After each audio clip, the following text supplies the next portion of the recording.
이스라엘이 이란의 보복 공습에 맞서서 이란 본토에 대한 공습을 감행해서 중동의 전운이 다시 고조되고 있습니다.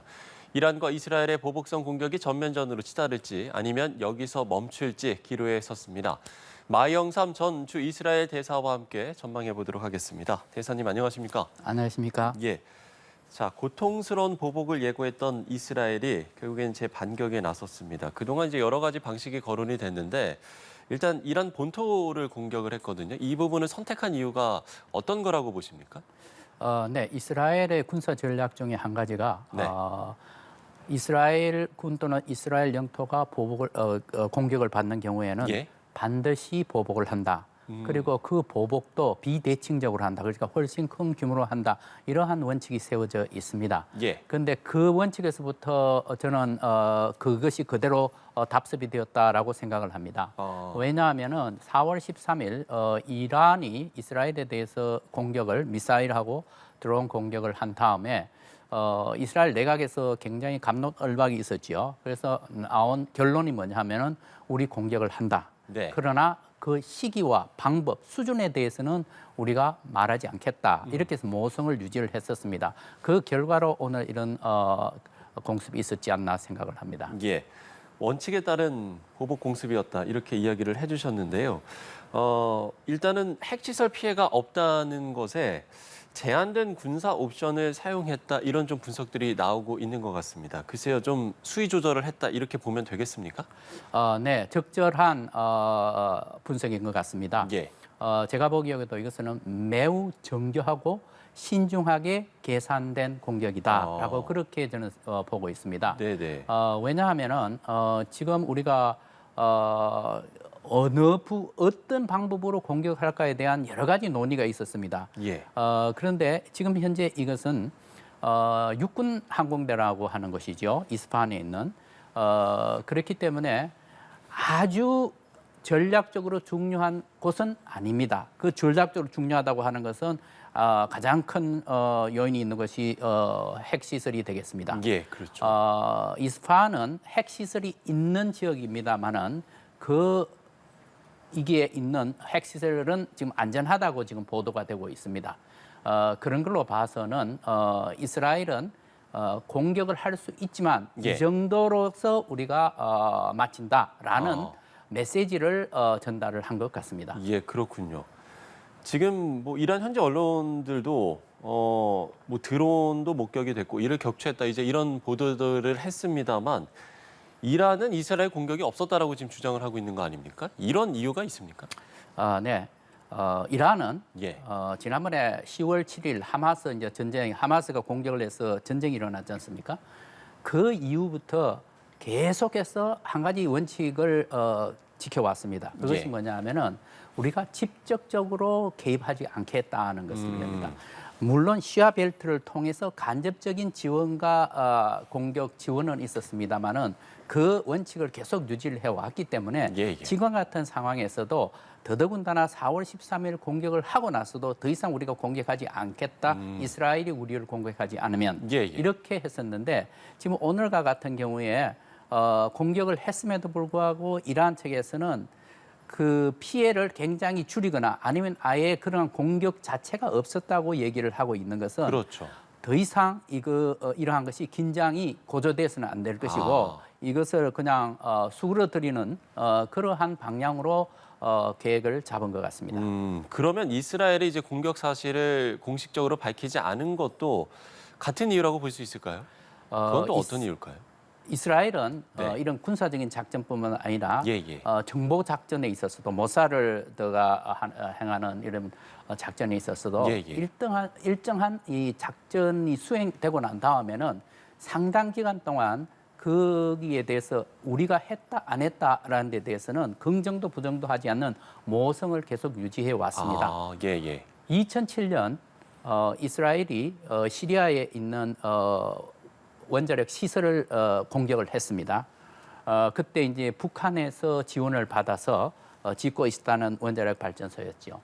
그랬는데 거기에 대해서도 이스라엘이 일체 우리가 했다 안 했다는 얘기를 하지 않았습니다. 예, 예. 그러다가 몇 년 후에 이제 밝혀졌고 이스라엘도 인정을 했습니다. 마찬가지로 오늘 같은 경우에도 이러한 상황에서 이스라엘이 우리가 했다라고 말할 필요가 없고 그냥 모성을 유지해서 계속 가지고 가는 것이 낫겠다라고 예. 판단을 한 것 같습니다. 예. 지금 이제 대사님의 이야기를 쭉 들어보면 이란도 그렇고 이스라엘도 그렇고 어떤 뭐 대응 원칙이라고 해야 될까요? 교정 원칙을 이전까지 그냥 그 원칙대로 잘 준비된 이런 원칙대로 계속 행하고 있는 것 같거든요. 이렇게 보면 되겠습니까? 네, 저도 그렇게 생각하고 있습니다. 예, 예. 그런데 중동 문제, 특히 예. 이스라엘 팔레스타인 문제 그리고 이란 문제 이런 아주 민감한 사안이 개입돼 있는 경우에는 예, 예. 변수가 굉장히 많습니다. 그렇겠죠. 예, 아주 조그마한 변수가 갑자기 튀어나올 수도 있습니다. 그러면 또 상황이 바뀝니다. 그러나 지금 현재까지의 진행된 상황을 보면은 거의 이스라엘 측의 원칙 그리고 이란 측의 원칙대로 예, 예. 굴러가는 것 같습니다. 아, 그렇군요. 미국도 이스라엘의 보복 공격을 사전에 통보받았다면서도 개입은 하지 않았다라고 선을 그었거든요. 이것 역시도 이제 중동에서 전쟁이 확대되는 것을 좀 우려하는 이런 움직임이라고 보면 되겠습니까? 네, 그것도 제가 보기에는 아주 합당한 분석입니다. 예, 예. 미국은 예초에 전쟁이 일어났을 때부터 원칙을 세운 것이 예. 이스라엘의 자위권을 인정을 한다. 그 지지를 하는 겁니다. 그리고 이스라엘이 보복을 받았을 때는 우리가 그 방어하는 데는 함께 하겠다. 그리고 이스라엘이 이란을 대상으로 해서 공격하는 것은 우리가 개입하지 않겠다. 예, 예. 이러한 원칙을 세웠는데 그게 그대로 지금 지켜지고 있는 것입니다. 그렇군요. 이제 결국에는 앞으로 이제 이 지금 현재 이렇게 계속해서 이스라엘과 이란이 충돌하는 게 확전이 될 것인가 이 부분인 것 같습니다. 물론 이제 지금까지는 원칙대로 두 나라가 잘 지켜서 행하고 있다면 뭐 앞서 말씀을 해주신 대로 어떤 작은 변수에 의해서 또 이런 원칙이 깨질 수도 있는 부분이지 않겠습니까? 그런 가능성은 어떻게 보세요? 저는 충분히 있다고 봅니다. 예, 예. 특히 이제 중동 정세를 살펴보건데 그러한 요인이 과거에도 많이 일어났습니다. 특히 지금 현재 또 한 가지 우리가 요소로 생각해야 될 것은 예. 이스라엘의 국내 정치입니다. 이스라엘은 지금 현재 연정을 수립하고 있는데 그 연정에 참여하고 있는 6개의 정당이 예. 리쿠드하고 이제 5개 정당인데요. 매우 우경화되어 있습니다. 그러니까 네네. 극우라고 하는 것이죠. 이 정당에서는 굉장히 강력한 보복을 요구를 하고 있습니다. 그런데 네타냐후 총리로서는 정권을 유지하기 위해서는 이 연정 파트너 정당들의 의사를 무시할 수가 없습니다. 만약에 무시한다고 하면은 그날로 그 정권이 그냥 무너지는 예, 것입니다. 예. 또 한 가지 요소로서는 네타냐후 자신의 이제 문제인데 네. 네타냐후 총리가 전쟁 전부터 사법 그 부패 혐의로 3개의 소송에 지금 걸려 있습니다. 예. 전쟁이 끝나면은 이제 소송이 다시 이제 진행이 될 거라고요. 그러니까 어떻게 했든 간에 이 전쟁을 오래 끌고 가면은 자기 정치적인 생명이 연연할 수 있다라고 이렇게 분석하는 것이 그 시사평론가들의 의견입니다. 그렇다고 보면은 그 요소가 그러니까 결국은 이게 좀 부정적인 요소죠. 이 부정적인 요소가 아까 말씀드린 대로 많은 변수 중에 하나 떠오른다고 하면은 예. 아주 불안해질 수 있습니다. 그러나 또 한 가지는 이스라엘 국민들이 굉장히 민주적이고 예, 또 예. 굉장히 그 솔직합니다. 그게 자기 의사를 확실히 밝히는데 지금 현재와 같은 상황에서 이스라엘 국민들은 동맹과의 관계, 그러니까 미국과 이스라엘 간의 동맹과의 관계를 해치면서까지 보복을 하고 긴장이 높아지는 것은 바라지 않는다. 이런 여론조사가 74%입니다. 예, 그저께 예. 한 여론조사입니다. 그리고 네타냐후 총리의 지지율이 지난 1월에 여론조사에 의하면 15%입니다. 그러니까 이 국민들의 의사를 또 반해서 무조건 강경하게 나올 수도 없는 상황입니다. 따라서 네타냐후 총리로서는 매우 어려운 결정을 해야 되는 상황인데 어떤 격으로 놓고 봤어도 제가 보기에는 미국의 의사에 크게 반하면서까지 나가지는 않을 걸로 생각을 합니다. 예. 그러니까 지금 말씀을 좀 정리를 해보면 결국에는 이스라엘 내의 어떤 그 국내 정치 상황이 가장 큰 좀 변수가 될 수 있다 이렇게 이제 보시는 거군요. 충분히 고려해야 될 요소입니다. 예, 그러나 예, 예. 가장이라는 거는 제가 좀 유보를 합니다. 예. 그러나 상당한 영향을 미치고 있습니다. 예. 조금 전에 말씀드렸습니다만 이스라엘 국민들이 매우 현명합니다. 그래서 그걸 그렇게 지나치게 가지 않게 하기 위해서 또 모니터링을 하고 의사를 밝히고 데모를 하고 그런 상황입니다. 예, 알겠습니다. 그 부분은 다시 정리를 좀 해주셨고요. 자, 그런가 하면 이란은 핵시설을 위협하면 핵 원칙을 재검토할 수 있다라고 엄포를 놓기도 하지 않았습니까? 만약에 지금 이스라엘이 이렇게 공격한 명분을 삼아서 이란이 어떤 핵무장에 나설 가능성도 있겠습니까? 이란은 핵무장을 그간에 상당 기간 동안 해왔습니다. 그 핵무장을 마지막 단계에 제동을 건 것이 2015년에 미국과 유럽 국가들이 예. 이란하고 핵 협정을 맺었습니다.